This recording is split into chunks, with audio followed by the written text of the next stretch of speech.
Hey guys, this video I'm going to talk about the absolute worst mistakes you can make when starting doing steroids, and trust me, they're very common ones. Pretty much everything I'm going to mention here are very common mistakes that people make because they just follow bad advice, or they follow the status quo, or they think they're going to do something that pro bodybuilders do, whether it's compounds or, the volume of steroids that you're doing, etc., etc.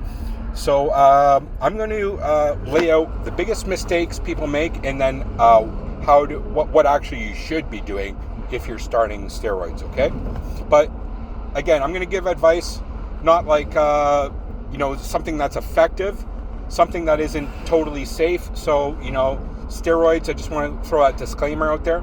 What I recommend, there's still risks involved, okay? There's always going to be risks involved in doing drugs in general, but steroids as well. So I'll get right into it. The biggest one that I find a lot of guys get into is, right off the bat, is they take too much testosterone right off the bat. This is something I fell into. My first cycle, I did 500 tests and 500 Primable, and so bam, a gram of gear right off the bat, right? And it was just too much. I got high blood pressure. I remember at my gym, my workouts weren't even that great. I was in the hot tub, and I got out of the hot tub, felt like I was going to faint. I just felt like shit. Within 2 weeks, once the testosterone started, like the blood serum concentration level started accumulating and aromatizing to estrogen, which is the major aspect. My estrogen was probably way through the roof. I didn't even do blood work, which is going to be something else I talk about. But that's the one thing that I think a lot of guys get into trouble with right off the bat, because they think like 500 tests is kind of like the standard as far as what you should do. But not for a first cycle, and to be honest, right now I'm at the point where not even at all, for me anyway. So because it's just not safe, and there's other reasons involved there. So if you're going to start a cycle, I recommend working up to 250 tests for your first cycle. And trust me, 200, it might seem like small in comparison to what you've heard other people doing, but you're going to be the highest testosterone levels probably in your whole life doing that. Granted, you have a good source of testosterone, okay? So that's going to be the first initial thing. And testosterone is only for the base anyway, okay? It's anabolic, but it's also very androgenic. So the more you do, you're going to run into androgenic problems. So it's that's why we add secondary compounds. And which I'll segue into, I guess, the second point, which is people often pick the wrong secondary compounds to do. Ones that are either not effective enough or have other issues in general. The stereotypical one is a lot of people want to jump on tren because, tren is the one that's going to make you super jacked, which it does do. It's very potent, but there's also a huge amount of side effects, and it's not one you can run for too long, at least safely. So that's going to be my second point, is you want one that has a certain degree of potency, but you can run for longer periods. So I'm going to recommend that if you want something that's a bit more potent, you want to put on size, I recommend nandrolone, but not pushing anywhere past 200, at least for your first cycle. Okay, you gotta just bear with a 4-month cycle on a test, 250 tests, 200 nandrolone, and then maybe, this is hard to get now because there's a bit of a shortage of this, maybe Masteron on top of that, like a 1-to-1-to-1 ratio, around 200 to 250 test Masteron NPP cycle for a proper cycle, first cycle. And that's the high end, okay? Literally you could start your first cycle with just testosterone, okay? The second, I guess we're on third mistake, is that you want to add orals too soon. Okay, I really would not recommend orals for a beginner user for a number of reasons. One, it really affects your body, depending on what oral you do. But it has negative impacts on your body, your liver enzymes, because it's methylated. A lot of them effects on your kidneys, even on your blood pressure, bad acne, like D-ball. But people think it's going to be a shortcut. like you want to take D-bol and blow the hell up. I don't even know if beginners even know about that anymore. Yes, it's effective, but yes, it's also a lot of negative sides. So people, I think, who maybe are beginners because it's safer, will jump to Anavar. But I wouldn't even do that for your first cycle. Granted, it is a good choice. You could do it, but I'm going to say avoid that. Anavar is one that you only can run for, like, I recommend only 6 weeks max.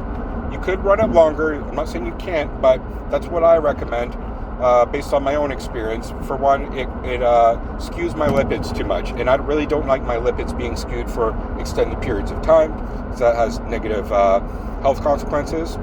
And second of all, I find, like, when I go into week 4-ish, I start running into, like, I just feel like shit, and maybe it affects my appetite maybe a little bit. I just feel like kind of like on orals, okay? Because you're ingesting more direct chemicals through your digestive system, as opposed to intermuscularly into your bloodstream, hormones that are kind of bioidentical to what you actually normally have. Granted, you're not doing too much of it, so I already said that. Now, I think we're on number 4 is your injection frequency. Okay, it's going to be the next main thing that I think a lot of guys run into trouble with. They don't inject frequent enough. Ideally, it should be every day, even with esters that are a bit longer, but like testosterone cypionate, for example, half-life 5 or 6 days. Ideally every day, but I do it every other day. You can get away with every other day. You know, Dr. Todd Lee would say don't do that, but like you can. Okay.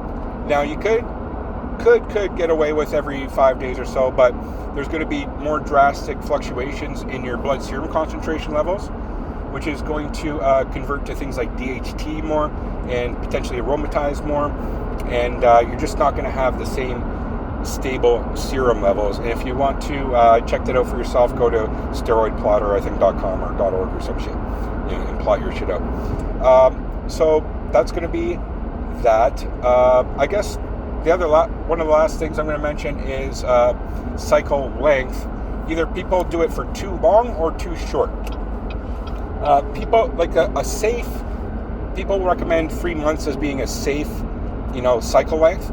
But to be honest, from my experience anyway, it's just a bit too short to make it worthwhile doing. I find I make the most amount of gains in that last 4th month. So 4 months for me is the sweet spot. Now, that's not necessarily going to be for everybody, but if you do your first cycle, you start making gains in that 2nd or 3rd month a little bit, but then you stop after 3 months. Then it's going to be like, well, what do I do, right? So what was the point, essentially? So the 4th month is where I find it really starts to shine. So cycle length is 4 months, I think, is going to be ideal. And I don't know, I guess I could keep going with a bunch of mistakes people make is maybe starting too early in your life. I wouldn't recommend doing it before you're 25 years old. And to be honest, and then after 25 for good reason until you're 35. And after 35, you could potentially start because you're already preparing for being TRT in your 40s. So you might as well get on it like 10 years in advance. That's kind of where I was at when I started when I was 40. But 40 plus, yeah, you can definitely jump on. Just be careful. Again, once you're 40 plus, I would not recommend any type of, at least high volume of steroids doing it at one time, and you really don't need it because you're playing the long game. I mentioned this in my other videos. It's tortoise and the hare. So if you're the hare, you want to go and just go big, go fast, and make those quick gains fast and such. Yeah, you might make that in you might have like a year or two of looking like fucking fabulous, but it's not going to be sustainable. Like, get back at me after 10 or 15 years of doing that, it's not going to be good at all. Meanwhile, somebody who's doing the stack that I recommend in a lot of my videos, I guarantee after 10 or 15 years, their blood markers are all fine.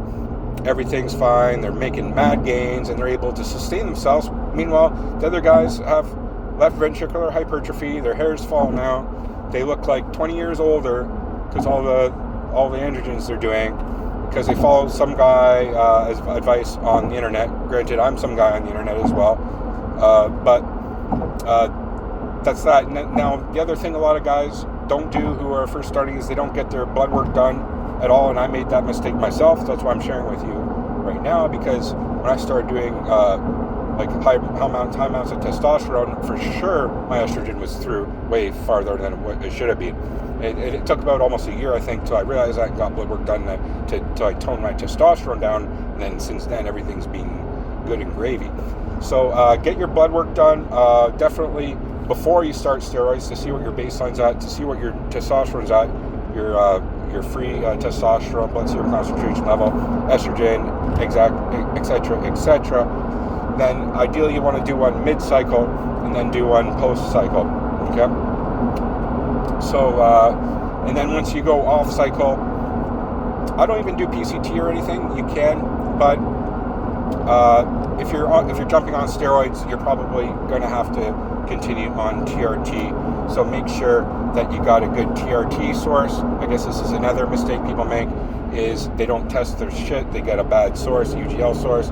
It's underdosed. It's cut with something else, etc., etc.